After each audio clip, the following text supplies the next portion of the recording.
Dios le bendiga, mi nombre es la profesora Débora Soto y dentro del currículum de esta universidad estamos tomando la clase de intervención en crisis. Hoy tenemos un tema muy interesante que lleva como título Crisis circunstanciales.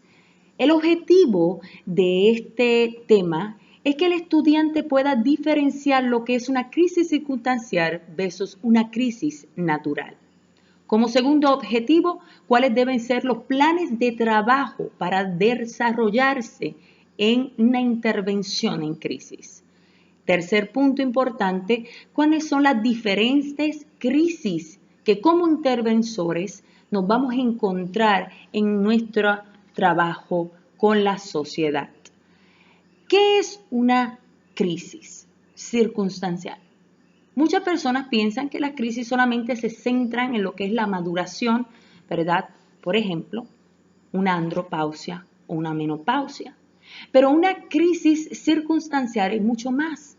Es una gama de situaciones que puedan ocurrir súbitamente en la vida de una persona. Cosas que un individuo no se esperaba, pero llegaron súbitamente. Ese es el momento donde nosotros tenemos que intervenir, cuando llegan esas situaciones súbitamente a la vida de una persona. Un ejemplo de esta podría ser un accidente de auto que murieron familiares de esa persona. O otro punto importante, ¿verdad? Un ejemplo importante podría ser una enfermedad de un hijo, catastrófica como cáncer, leucemia, ¿no? Otro punto importante es ser tomado como rehén, una situación criminal, ¿verdad? O que esta persona vio, ¿verdad?, un crimen en proceso. Y otro podría ser violaciones, incesto, entre otros. Como punto importante, quiero que entiendas en esta hora que aparecen repentinamente estas crisis circunstanciales como antes habíamos hablado. Parece atacar todo en el mismo tiempo desde ninguna parte. Un ejemplo podría ser, ¿verdad?, un divorcio en una familia, en una pareja. Puede ser que dentro de esa separación se alinee las dificultades económicas en la casa, porque ya no va a estar el bruto, ¿verdad?, de un cheque o el dinero, ¿verdad? Ahora se desintegra esa área, ¿verdad? O llegó entonces una enfermedad súbita dentro de uno de los componentes de esta familia. Todo se puede unir a la vez. Muchas circunstancias adversas se pueden unir a la vez en esa situación y se suma a la crisis de una persona. O las mismas pueden venir de imprevistas. Pocos están preparados para creer que una situación, como ejemplo un accidente de auto, que mate a uno de los componentes de una familia, llegue a tu vida. Muchas veces las personas piensan, esto puede suceder a otra persona, pero no me va a suceder a mí. Y tenemos que bregar, las personas no están preparadas para poder sobrellevar. La calidad de la urgencia, nosotros tenemos que tener bien claro cuál es la calidad de la urgencia. Cuando una persona pasa por una crisis circunstancial, por ejemplo, como habíamos hablado, un ejemplo, el accidente de auto, esta persona tiene muchos pensamientos desorganizados, son muchos pensamientos o muchos sentimientos, una gama de sentimientos que están, ¿verdad?, dejándose ver, dejándose sentir en la vida de la persona. Esa persona no tiene, ¿verdad?, un entendimiento o tiene carencia, ¿verdad?, de tomar decisiones en esos momentos. Así que el papel que nosotros vamos a jugar en ese momento es que esa persona vamos a reorganizar las ideas parcialmente. No estamos pidiendo que lo hagamos en el momento, que la persona lo haga en el momento, sino que pueda levantarse parcialmente para poder tomar decisiones en esa situación adversa que llegó a su vida. Por lo tanto, las estrategias de intervención deben ser evaluadas de inmediato y con pasos de acción apropiada. Nosotros tenemos que tener un plan estratégico ya establecido para poder bregar con estos diferentes tipos de crisis circunstanciales que vamos a tocar ahora. Punto importante, el impacto potencial sobre comunidades enteras. Otro ejemplo de lo que puede ser una crisis circunstancial puede ser desastres naturales. Estos vienen de imprevisto, muchas veces terremotos, huracanes, tornados, vienen de imprevisto y tenemos una gama de participantes, o vamos bien decir, de personas en ese lugar que están pasando por las mismas circunstancias. Así que nosotros tenemos que reorganizar y hacer un plan estratégico muy bien estructurado para poder bregar con muchas personas a la vez. Podría ser con una sola persona a la vez, o una familia, o una gama de personas, como cuando son desastres naturales. Peligros y oportunidades. Sobrevivientes de desorganizaciones, hay que reorganizarnos. Sabemos que esta persona tiene una gama de pensamientos, ¿verdad? De sentimientos a flor de piel. Pues nosotros tenemos que ser, ¿verdad?, empáticos y tratar de lograr un enganche con esa persona que está pasando por esa situación adversa, llegar a la persona para poder dirigir y reorganizar, como habíamos hablado, esa gama de pensamientos para que esta persona pueda procesar esa situación adversa que está ocurriendo en su vida. Un ejemplo de esto podría ser traslado de la persona y familiares a niveles más altos o más bajos de funcionamiento. Cuando hablamos de niveles más altos de funcionamiento, tenemos que medir si esa persona no ha colapsado totalmente. Si esa persona no ha colapsado totalmente, podemos llevarla a que sea, ¿verdad?, potencialmente, ¿verdad?, ayudadora, ¿verdad?, para que pueda ayudar a las demás personas y componentes de la familia. Otro punto importante, cuando la persona está bajo funcionamiento, tenemos que buscar, ¿verdad?, opciones, por ejemplo, para médicos, familiares que puedan ayudar a esta persona en ese momento específico. Otro punto muy importante, se exigen nuevos métodos de enfrentamiento. No siempre nuestra mente no es igual que todo el mundo. Así que puede ser que hoy tú puedas procesar esta situación y ser efectivo con algo que le planteaste a esta persona. Pero puede ser que con esta otra persona pasando la misma situación no sea lo mismo. Así que no nos vayamos con un solo plan. Tenemos que tener un plan A, un plan B para este tipo, ¿verdad?, de situaciones. Proporcionar la ocasión para analizar y reelaborar conflictos personales no resueltos. Puede ser que esa persona que está pasando por esa situación adversa ya venía, como habíamos hablado anteriormente, con una cadena de situaciones en su vida y esta se une a esa situación adversa. Así que tenemos que evaluar todos estos puntos de antemano cuando estamos ejerciendo nuestro trabajo en la vida de esa persona. Hay unos puntos muy importantes. Ahora vamos a hablar en las situaciones de salud. El bienestar físico y psicológico están íntimamente relacionados. Cuando hay una crisis circunstancial de índole de salud, todo esto está íntimamente relacionado. Puede ser que esta persona X, vamos a poner un nombre ficticio, María está pasando por sus cambios de vida, vamos a ponerle la menopausia, y a raíz de este proceso llegó la situación adversa.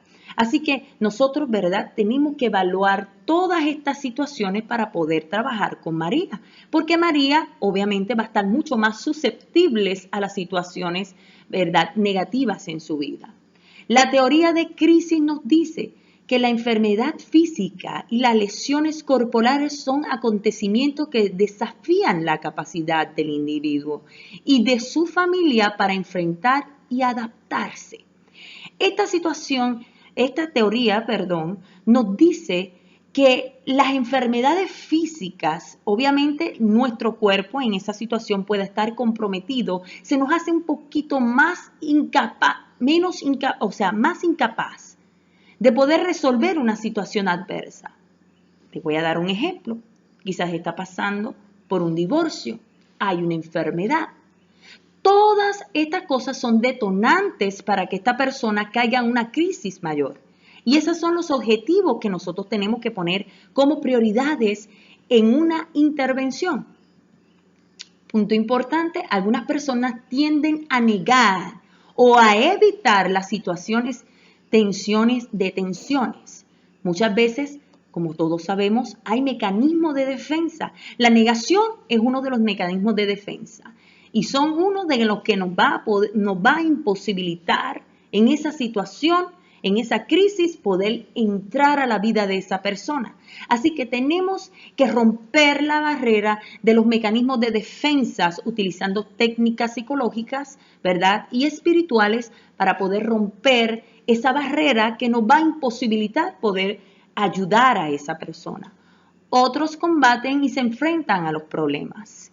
La psicología dice que hay 3 tipos de personas. La primera, va contra la gente. Puede ser una persona agresiva. Puede ser que en ese momento de esa crisis esa persona se torne agresiva, vaya contra la gente. El segundo, es el que se mantiene neutral. Y el tercero es el que evita, el que huye de las circunstancias. Puede guardar silencio, no hace ninguna reacción. Por lo tanto, nosotros tenemos que ver en qué momento, o sea, en qué lugar se encuentra esa persona en esos momentos. Las enfermedades crónicas, como parte de lo que son las crisis circunstanciales de enfermedades de salud, como habíamos hablado, la intervención en crisis se enfoca en auxiliar a estos pacientes y a sus familiares. Cuando hay una crisis, una situación de enfermedad, nuestro trabajo es, ¿verdad?, auxiliar, buscar, ¿verdad?, que estas personas puedan llegar a la aceptación y puedan manejar la situación de una forma saludable. El uso efectivo de la negación, el manejo de ansiedad abrumadora, es uno de los puntos más importantes que nosotros como intervensores vamos a bregar o a trabajar, sería la palabra correcta. Así que la negación puede ser una de las armas más poderosas que no nos permitan llegar a la vida de esa persona. Así que nuestro trabajo es sentar a la persona y llevarlo, ¿verdad?, a que entienda cuáles son los procesos en los cuales él o ella se van a enfrentar. El desarrollo de estrategias efectivas de enfrentamiento son uno de los puntos importantes que nosotros tenemos que hacer y tenemos que escribir. ¿Cuáles son los puntos buenos? ¿Cuáles son las cosas que le gustan a esa persona? ¿Cuáles son los puntos débiles de la familia? Si hay una homeostasis familiar negativa, ¿cómo trabajar con esa homeostasis familiar en ese proceso, ¿verdad?, de enfermedad de ese componente que está dentro de esta familia? Otro punto importante es intervenciones que incluyen el apoyo, reestructuración cognitiva y consultar a familia.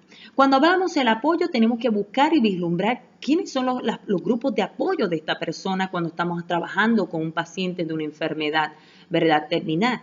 ¿Cuáles son los grupos de apoyo? Puede ser familiares, amistades, identificar. Nuestro trabajo es identificar cuáles son los grupos de apoyo, quienes nos pueden ayudar en este proceso tan delicado y tan doloroso de esta persona. Otro punto importante en lo que nosotros tenemos que trabajar es la reestructuración cognitiva. Sabemos que nosotros tenemos una gama de andamiajes de pensamientos. Nosotros tenemos que absorber, quitar, ¿verdad?, aquellos pensamientos negativos, ¿verdad?, que hay en esa persona y plantar en esa cabecita, en esa mente de esa persona que está pasando por este proceso difícil, pensamientos positivos, pensamientos de paz. Ese es nuestro trabajo.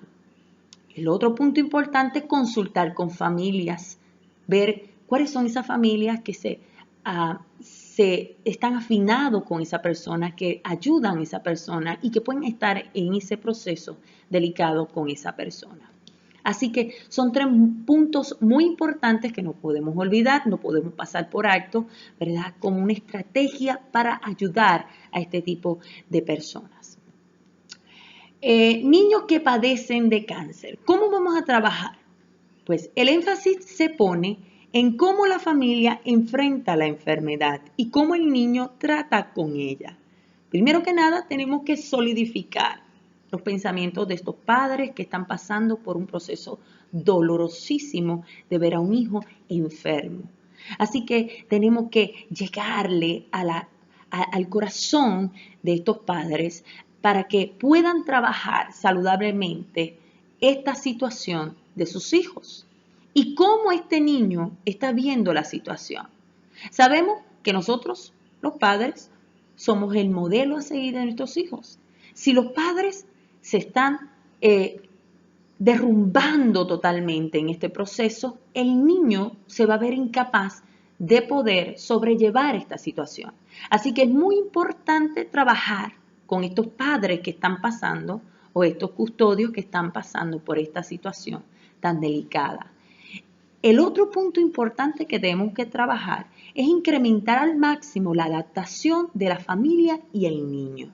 Esto lo menciona, un punto importante, Eiser en el 1979 dentro de su teoría, nos lleva a que nosotros tenemos que incrementar al máximo la adaptación de la familia y el niño, la integración familiar, la unión familiar. Habíamos hablado que hay 3 tipos de personas, muchos corren y huyen a la situación, otros van de forma violenta, ¿verdad? Y no adecuada contra la situación. Así que tenemos que buscar que estos padres logren una homeostasis y una integración saludable que rodee la vida de este niño o de esta niña que está pasando por esta situación. Otro punto muy importante, se queda sin hogar los sentimientos de amor y aversión. Muchas veces, cuando están pasando por esta situación tan delicada, las demostraciones de cariño se van a un lado.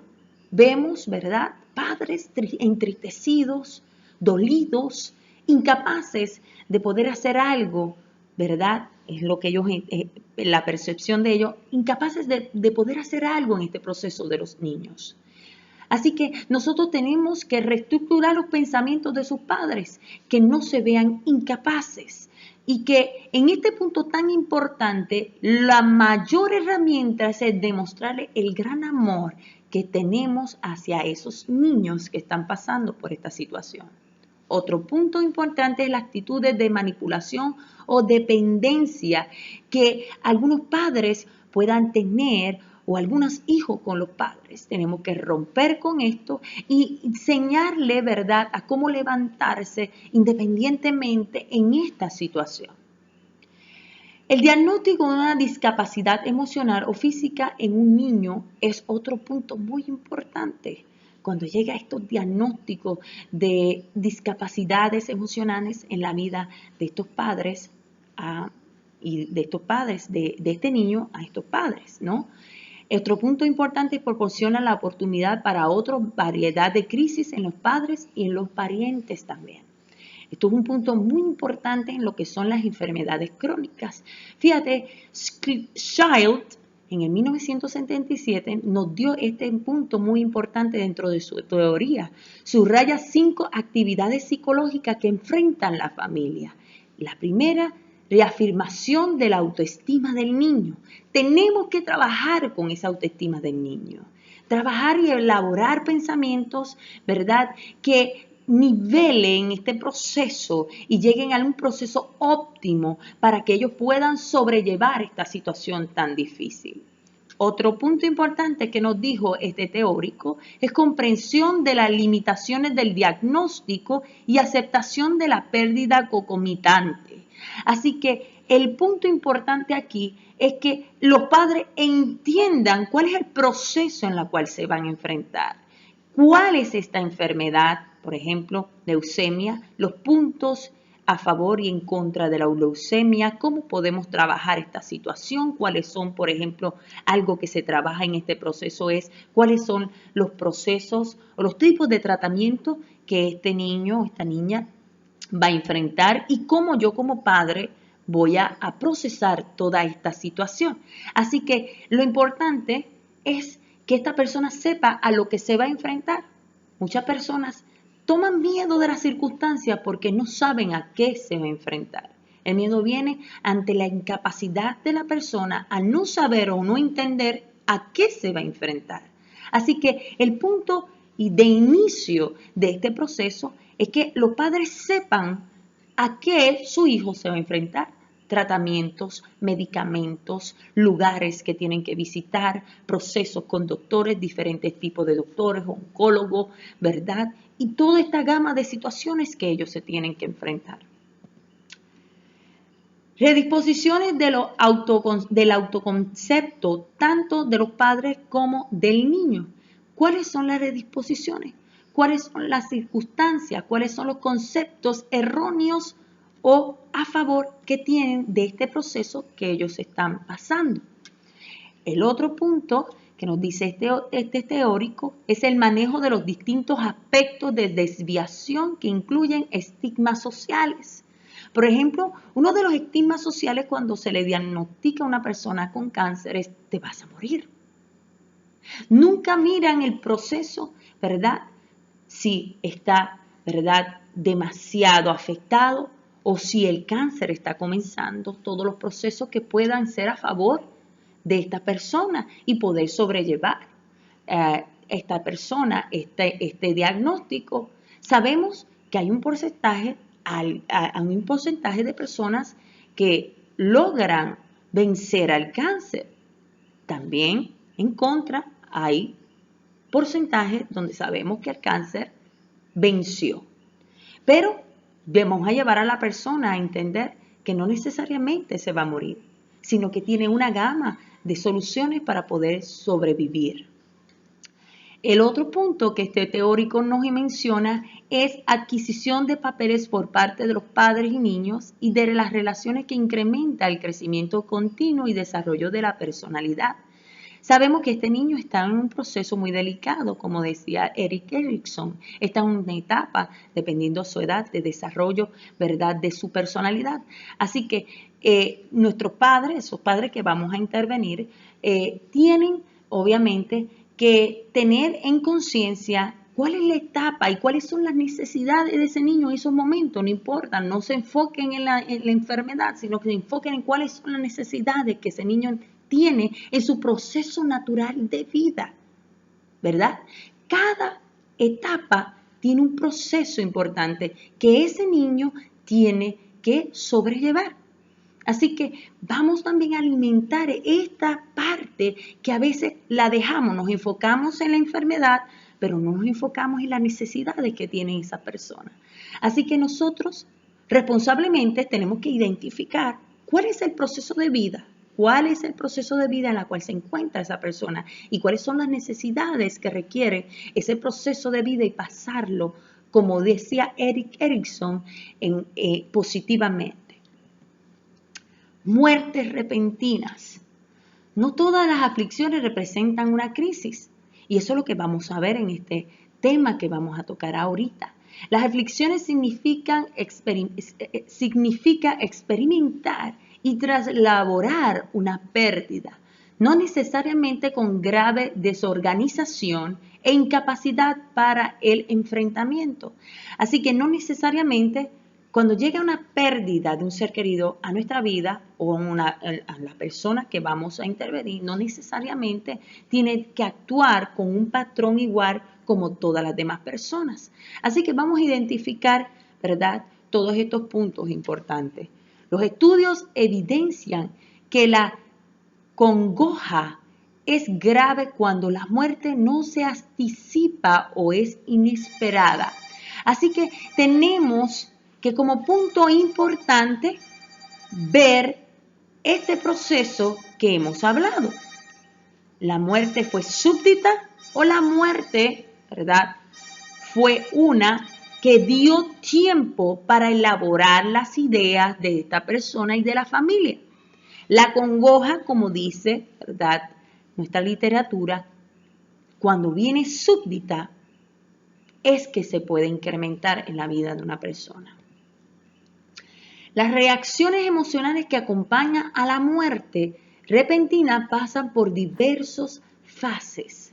La primera fase, respuesta del aturdimiento o la negación de sentimientos y el alejamiento emocional. Llegamos a una escena donde hay una muerte súbdita de una familia, llegan los familiares y lo primero que nos dice la literatura es que hay negación, aturdimiento, no lo pueden creer. Entonces tenemos que trabajar con este primer mecanismo de defensa que se llama la negación. Elaborar este proceso de la forma más saludable para que la persona pueda entenderlo, recapturar el pensamiento catastrófico de la persona para que esta persona pueda pasar este proceso, ¿verdad? Esta circunstancia de una forma positiva. La huida de la cruda realidad de la muerte no puede soportar más y los sentimientos asociados con la pérdida comienzan a emerger. Habíamos hablado de los 3 tipos de personas, las que van contra la gente, las que se mantienen de forma neutral y las que huyen. Hay personas que huyen de esta situación, tratan de huir de una forma adversa. Un ejemplo de esto puede ser desmayos, ¿verdad? Puede ser pérdida circunstancial o de la memoria en esos momentos, puede ser que caiga en una disociación, ¿verdad? La persona sí que tenemos que trabajar con estos puntos tan importantes. Una aceptación gradual de la realidad de la pérdida y la ruptura de los lazos con el difunto. Así que tenemos que trabajar con esa ruptura. Sabemos que no es un proceso fácil, pero tenemos que, como responsables de esa circunstancia, llevar a que esta persona pueda procesar esta situación, rompiendo esos lazos. Esa persona, cuando ocurre una muerte súbdita, está rompiendo de una forma que nunca esperaron esos lazos. Así que esto es un proceso que nosotros como intervensores tenemos que elaborar con la persona. La aceptatividad comunitaria y las culturales afectan el proceso del duelo. Así que tenemos que ver las nacionalidades, cómo la familia bregaban esta situación, esta gama de situaciones con familiarmente. Así que la cultura tiene que ver mucho, es un punto muy importante. La cultura tiene que ver cómo criaron esta persona, las creencias de la familia. Así que tenemos que indagar en este punto tan importante. El duelo debe de entenderse en términos de múltiples variaciones individuales. Así que uno de los errores que cometen muchas personas es de no llore. Ella ya se fue con Dios, él se fue con Dios. Pero no es así. El duelo tiene unos procesos en los cuales nosotros tenemos que respetar y que tenemos que llevar a la persona de una forma positiva y saludable, pasar por ese proceso de duelo, llorar al ser que ama, sanar su corazón, romper con esos lazos y poder soltar. Las muertes esperadas. Es un tema muy importante que vamos a tocar en la clase que viene, así que Dios le bendiga. Buenas noches.